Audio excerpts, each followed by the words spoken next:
नमस्कार सभी को। चलिए आज हम देखेंगे ट्रिग्नोमेट्री के अगले भाग को, जिसमें आज हम समझेंगे T ratios of complementary angle. Complementary angle, अब देखिए कॉम्प्लीमेंट्री एंगल क्या होता है आपका। ऐसा एंगल जिसका सम क्या हो 90 डिग्री हो, ऐसे एंगल को हम लोग क्या बोलते हैं, कॉम्प्लीमेंट्री एंगल बोलते हैं। अब हमको इसको ट्रिग्नोमेट्री में पढ़ना है, तो ट्रिग्नोमेट्री के लिए सबसे पहले आपको क्या होना पता होना चाहिए कि आपके पास एक राइट एंगल ट्रायंगल है। अब एक राइट एंगल ट्रायंगल है ए बी सी, जिसमें कि मैं राइट एंगल लेता हूँ 90 डिग्री, कहाँ पर, बी पर। अब अगर मैं इस एंगल को थीटा मानता हूँ तो ये कितना हो जाएगा आपका, ये आपका 90 माइनस थीटा हो जाएगा।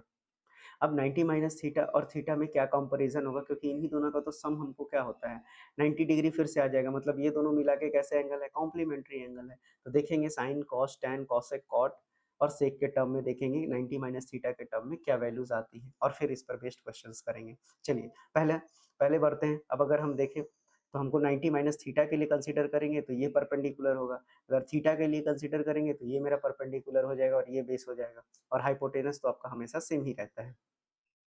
तो बढ़ते हैं। तो पहला अगर हम देखें कि साइन 90 माइनस थीटा की वैल्यू निकालना है, तो अगर हम साइन 90 माइनस थीटा को देखें तो कितना लिखेंगे, परपेंडिकुलर क्या है आपका ए बी है और हाइपोटेनस क्या है ए सी है। लेकिन ए बी बाई ए सी किसी एक और का वैल्यू है, किसमें, तो अगर आप कॉस थीटा निकालते हैं इसी ट्रायंगल में तो आप देखेंगे कि cos theta base upon hypotenuse होता है, तो बेस क्या हो जाएगा ए बी, हाइपोटेनस ए सी हो जाएगा। अब अगर मैं इसको इक्वेशन 1 लूँ, इसको इक्वेशन 2 लूँ और लिखूं कि फ्रॉम 1 एंड 2, क्या मतलब आपको क्या दिख रहा है कि दोनों का आरएचएस बराबर है, तो आरएचएस बराबर है तो एलएचएस भी बराबर हो जाएगा, यानी कि साइन 90 माइनस थीटा आपका कितना आ गया, कॉस थीटा के बराबर आ गया। तो ये हो गया आपका पहला रिजल्ट, यानी कि पहला रिजल्ट साइन 90 माइनस थीटा कितना हो गया, कॉस थीटा। अब मैं चलता हूँ कॉस 90 माइनस थीटा पे, तो कॉस 90 माइनस थीटा की वैल्यू क्या हो जाएगी आपकी, तो बेस क्या हो गया बीसी, हाइपोटेनस क्या हो गया एसी हो गया। ये इक्वेशन नंबर 1 हो गया। उसी तरह से अगर मैं लिखूं कि बीसी बाई एसी और किसका वैल्यू है, तो साइन थीटा के अगर मैं टर्म्स में लिखता हूँ तो आप देखिए क्या बचेगा, परपेंडिकुलर आपका बीसी हो जाएगा और आपका हाइपोटेनस एसी हो जाएगा। अब मैं फिर से लिखूं कि फ्रॉम 1 एंड 2, फ्रॉम 1 एंड 2 आपका आरएचएस क्या है, बराबर है, यानी कि आप क्या लिख सकते हैं कि जो कॉस 90 माइनस थीटा है वो किसके बराबर हो गया आपका, साइन थीटा के बराबर हो गया। ये निकल गया आपका दूसरा फॉर्मूला। उसी तरह से अब मैं तीसरे फॉर्मूले में टेन लगा के देखूंगा तो टेन 90 माइनस थीटा आपका क्या हो गया, तो टेन 90 माइनस थीटा आपका जो है परपेंडिकुलर अपॉन बेस है, तो परपेंडिकुलर ए बी है और बेस आपका बी सी है। इसको भी इक्वेशन नंबर 1 लेता हूँ मैं, और इक्वेशन 2 अगर मैं लूँ तो अगर A B by B C किसका वैल्यू है, तो कॉट थीटा का वैल्यू अगर आप देखेंगे तो बेस अपॉन हाइपोटेनस, तो कॉट थीटा का बेस क्या हो गया ए बी और सॉरी और परपेंडिकुलर क्या हो गया आपका बी सी, ये हो गया इक्वेशन 2। अब अगर मैं फिर से लिखता हूँ कि फ्रॉम 1 एंड 2 क्या हो जाएगा आपका, तो फ्रॉम 1 एंड 2 में देखेंगे कि आपका आर एच एस बराबर है, तो आर एच एस बराबर है तो एल एच एस भी बराबर हो जाएगा, यानी टेन 90 माइनस थीटा की वैल्यू कितनी हो जाएगी आपकी, कॉट थीटा हो गई। ये निकल गया तीसरा, और आपको तीन ही की जरूरत है। अब अगर मैं इसका उल्टा करता हूँ, देखिए बाकी तीन वैल्यू कैसे निकलेगा, बाकी तो उल्टा है। अगर मैं टेन का उल्टा देखूँ तो क्या होता है आपका, कॉट होता है, तो मुझे क्या चाहिए, कॉट 90 माइनस थीटा क्या होता है आपका, 1/tan 90 माइनस थीटा हो जाएगा। तो tan 90 माइनस थीटा क्या होता है, अभी अभी बताया मैंने कि tan 90 minus theta cot theta होता है, तो 1/cot थीटा हो गया, और 1/cot थीटा किसके बराबर हो जाएगा, tan थीटा के बराबर। तो यानी कि cot 90 माइनस थीटा की वैल्यू किसकी हो गई, tan थीटा के बराबर आ गया। ये निकल गया अगला रिजल्ट। उसी तरह बाकी का भी रिवर्स करेंगे। अब यहाँ पर देखिए, अब अगर मैं इसको यूज करता हूँ किसको, cos 90 माइनस थीटा को, तो देखिए cos 90 माइनस थीटा कितना के बराबर है, साइन थीटा के बराबर है। अब cos का उल्टा सेक होता है, तो अगर मैं सेक 90 माइनस थीटा लिखता हूँ तो कितना हो जाएगा आपका 1/cos 90 माइनस थीटा, और 1/cos 90 माइनस थीटा की वैल्यू क्या है, साइन थीटा है, तो 1/sin थीटा होगा, और 1/sin थीटा क्या होता है आपका, कॉसेक थीटा होता है, यानी कि सेक 90 माइनस थीटा की वैल्यू क्या हो गई आपकी, कॉसेक थीटा हो गई। ठीक उसी तरह से एक और वैल्यू आपका बचता है साइन, तो साइन 90 माइनस थीटा कितना था आपका, साइन 90 माइनस थीटा था आपका कॉस थीटा। तो अब अगर मैं लिखता हूँ कि अब कॉसेक 90 माइनस थीटा अगर हमको निकालना होगा तो ये कितना हो जाएगा आपका, 1/sin 90 माइनस थीटा। अब साइन 90 माइनस थीटा की वैल्यू क्या है, कॉस थीटा हो गई, तो यानी कि कॉसेक 90 माइनस थीटा की वैल्यू कितनी हो जाएगी आपकी, ये हो जाएगी आपकी 1/cos होता है सेक थीटा। तो देखिए आपका 6 के 6 फॉर्मूला निकल गया। तो अब देखिए आपका 6 फॉर्मूला कौन सा निकला, ये हो गया एफ, ये हो गया आपका ई, ये आपका क्या हो गया डी, ये आपका क्या हो गया सी, ये आपका क्या हो गया बी, और ये आपका क्या हो गया, ए हो गया। तो अब आप अगर इसको समराइज करके लिखना चाहते हैं तो बिल्कुल लिख लीजिए। अगर आप समराइज कर देता हूँ, मैं उसको समराइज करके लिखूँ मैं, तो क्या लिख सकता हूँ, साइन 90 माइनस थीटा कितना होगा आपका, कॉस थीटा। उसी तरह से कॉस 90 माइनस थीटा कितना हो जाएगा, sine theta. Ten 90 minus theta आपका कितना हो जाएगा कॉट थीटा हो जाएगा। उसी तरह से कॉसेक 90 माइनस थीटा, आपका कॉसेक 90 माइनस थीटा देख लीजिए कितना आ रहा है, cosec 90 minus theta sec theta आ रहा है, तो सेक थीटा लिख दीजिए। उसी तरह से कॉस का उल्टा सेक 90 माइनस थीटा, तो सेक 90 माइनस थीटा की वैल्यू आप लिख लीजिए कितना आ रहा है, कॉसेक थीटा आ रहा है, कॉसेक थीटा लिख लीजिए। और उसके बाद कॉट 90 माइनस थीटा कितना आ रहा है, उसको भी देख लीजिए आप। तो कॉट 90 माइनस थीटा कितना आ रहा है, टेन थीटा आ रहा है, तो ये टेन थीटा के बराबर हो गया। तो यानी कि फाइनल रिजल्ट आपको क्या याद रखना है, तो फाइनल रिजल्ट आपको यही याद रखना है पूरा का पूरा। आशा करते हैं आपको समझ में आ गया होगा। अब तो बढ़ते हैं आगे अपने क्वेश्चंस की ओर। देखते हैं पहला क्वेश्चन के बारे में।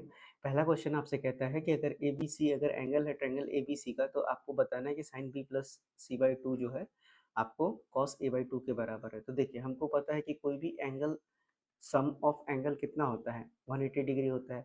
लेकिन आपने अभी तक जितने भी स्टडी की है वो कॉम्प्लीमेंट्री एंगल स्टडी की है, यानी 90 माइनस थीटा के टर्म्स में किया है। तो देखिए हमको B plus C by two चाहिए, तो अगर मैं बी प्लस सी लिखता हूँ यहाँ, ये कितना हो जाएगा, 180 माइनस ए हो जाएगा। अब मैं दोनों तरफ दो से भाग लगा देता हूँ, तो ये कितना बन जाएगा आपका B plus C by two, और यहाँ पर कितना बन जाएगा, 180 बाई टू को सेपरेट कीजिए और ए बाई टू को भी सेपरेट कीजिए, तो ये कितना बन गया 90। तो देखिए आपका कॉम्प्लीमेंट्री एंगल के टर्म में बन गया। तो B plus C by two कितना हो जाएगा आपका 90 माइनस ए बाई टू हो जाएगा। अब आपसे पूछा ही गया था कि अब आप दोनों तरफ क्या लगा दीजिए, साइन लगा दीजिए। तो देखिए मैं यूज कर लेता हूँ क्या, साइन। तो sine B plus C by two, ये कितना हो जाएगा आपका, इधर मैं साइन लगाता हूँ तो 90 माइनस ए बाई टू हो जाएगा। तो ये कितना बचेगा आपका, sine B plus C by, sine 90 minus theta कितना होता है, कॉस थीटा, और थीटा की जगह कितना है आपका ए बाई टू है। तो यही हमको प्रूफ करना था। तो ये आपका कितना हो गया, sine B plus C by two cos A by two के बराबर हो गया। बढ़ते हैं अगले सवाल पे। बढ़ते हैं अगले सवाल पे। आपसे दिया क्या गया है, आपको क्वेश्चन में दिया गया है कि जो साइन थ्री ए की वैल्यू है वो कॉस ए माइनस टेन के बराबर है। तो बोलता है कि तीन ए जो है एक्यूट एंगल है, तो आपको ए की वैल्यू फाइंड करना है। तो देखिए कैसे निकालेंगे, अभी हम लोग फॉर्मूला सारे के सारे पढ़े हैं। देखिए हमको पता है कि साइन 90 माइनस थीटा क्या है, कॉस। तो अब दोनों तरफ या तो कॉस रखना पड़ेगा या तो साइन रखना पड़ेगा, तभी तो हमको क्या तभी तो हम क्या कर पाएंगे, ए की वैल्यू निकाल पाएंगे कंपेयर करके। तो देखिए अगर मैं साइन थ्री ए को क्या लिखूंगा, मुझे पता है कि कॉस 90 माइनस थीटा क्या होता है आपका, साइन थीटा होता है।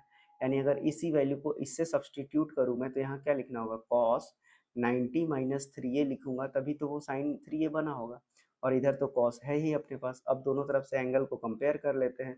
तो साइन 90 माइनस थ्री ए की वैल्यू कितनी हो जाएगी, ए माइनस टेन, ए माइनस टेन। अब थ्री ए को उधर ले जाएंगे तो कितना हो जाएगा, फोर ए, टेन इधर आएगा तो 100 हो जाएगा। तो चार पच्चीस सौ, यानी कि एंगल ए की वैल्यू कितनी थी आपकी, 25 डिग्री थी। बढ़ते हैं अगले सवाल पे। आपसे अगला सवाल देखिए, two sine 63 degree plus one plus two sine square 27 degree. फिर यहाँ इस तरह से आपका क्वेश्चन दिया हुआ है, कैसे करेंगे। अब आपको पता होना चाहिए कि अब आपको यहाँ दो आइडेंटिटी लगेगा। एक तो आपको पता होना चाहिए कि साइन स्क्वायर थीटा और कॉस स्क्वायर थीटा कितना होता है आपका, वन होता है। और एक आपको या तो लगेगा sine 90 minus theta cos theta लगेगा, या फिर आपका कॉस 90 माइनस थीटा कितना लगेगा, साइन थीटा लगेगा। तो देखिए अब अगर मैं यहाँ देख लिखूँ, या तो मुझे इसको कॉस बनाना होगा या तो इसको कॉस बनाना होगा। आप दोनों में से किसी को भी कॉस बना सकते हैं। तो देखिए अगर मैं ऐसा लिखता हूँ टू, अब मैं इसको एक जगह कर लेता हूँ, ये हो गया साइन स्क्वायर 63, और उधर भी कितना हो जाएगा, साइन स्क्वायर 27 और प्लस वन। उसके बाद जो है यहाँ पर नीचे भी मैं बना लेता हूँ three, cos square 17 plus cos square 73, और इधर माइनस टू। और देखिए जब भी आप पेयर बनाएंगे ना, तो देखिए इन दोनों का सम हमेशा 90 ही आपको लेना है। अगर सम 90 नहीं ले रहे हैं तो गलत हो जाएगा। अब देखिए अब मैं इसको लिखता हूँ, ये कितना हो जाएगा टू। अब मैं इसको मैं कॉस बना देता हूँ। देखिए कैसे बनाऊंगा, तो साइन स्क्वायर 63 को ऐसे ही रहने देते हैं। अब इधर भी तो हमको कॉस स्क्वायर 63 ही ये है, ये बरोबर कॉस स्क्वायर 63 है, लेकिन कैसे है ये देखिए, ये देखिए अगर मैं इसको साइन लेता हूँ और अगर मैं 90 माइनस अगर मैं यहाँ 63 लिखूं तो ये देखिए कितना आ जाएगा आपका, और इसका अगर मैं स्क्वायर कर देता हूँ तो अब देखिए 90 में से 63 घटाएंगे तो 27, तो साइन स्क्वायर 27 आ जाएगा। लेकिन अब मैंने क्यों किया ऐसा, तो मैंने बताया कि आपको आइडेंटिटी लगाना होगा साइन स्क्वायर कॉस स्क्वायर, तो एक को तो आपको कन्वर्ट करना ही पड़ेगा। अब मैं इसको कन्वर्ट करके दिखाता हूँ, तो अगर मैं इसको लिखूंगा तो ये दरअसल कितना होगा, कॉस 90 माइनस 73 लिखूंगा तब तो ये कॉस 17 बनेगा, और इसका मैं स्क्वायर कर दूंगा तो कितना बन जाएगा, ये कॉस स्क्वायर 17, और ये कितना है कॉस स्क्वायर 73। अब इधर गया -2, अब देखिए 2 हो गया। अब यहाँ पर क्या बचेगा, साइन स्क्वायर 63 प्लस, अब ये देखिए साइन 90 माइनस थीटा कितना होता है, ये आपका थीटा है तो कॉस थीटा होता है, और उसका स्क्वायर कर देंगे तो कॉस स्क्वायर 63 बन गया, और ये हो गया +1। उसी तरह से नीचे देखिए 3 हो गया। अब ये देखिए कॉस 90 माइनस थीटा, ये आपका थीटा है तो कॉस 90 माइनस थीटा कितना हो गया, साइन थीटा, और उसका स्क्वायर करेंगे तो कितना हो जाएगा, साइन स्क्वायर 73, और ये बच गया आपका कॉस स्क्वायर 73 -2। अब देखिए, अब ये तो आपका कितना आ जाएगा 1, और ये भी आ जाएगा 1, तो ये हो गया 2 + 1, और नीचे हो गया 3 -2, ये कितना हो जाएगा 3/1, यानी इस सवाल का आंसर कितना हो जाएगा आपका 3 हो जाएगा। तो आपको मैंने क्वेश्चंस के जरिए सारे के सारे आपका मैंने टी रेशियोज जो है खत्म कर दिया आपको, कि टी रेशियोज कॉम्प्लीमेंट्री एंगल क्या होता है, कैसे बनता है, और उस पर बेस्ड मैंने सारे क्वेश्चंस भी करा दिए जो आपके एग्जाम पर्सपेक्टिव से इम्पोर्टेंट है, हालांकि अब तो नहीं आता है। चलिए, थैंक यू।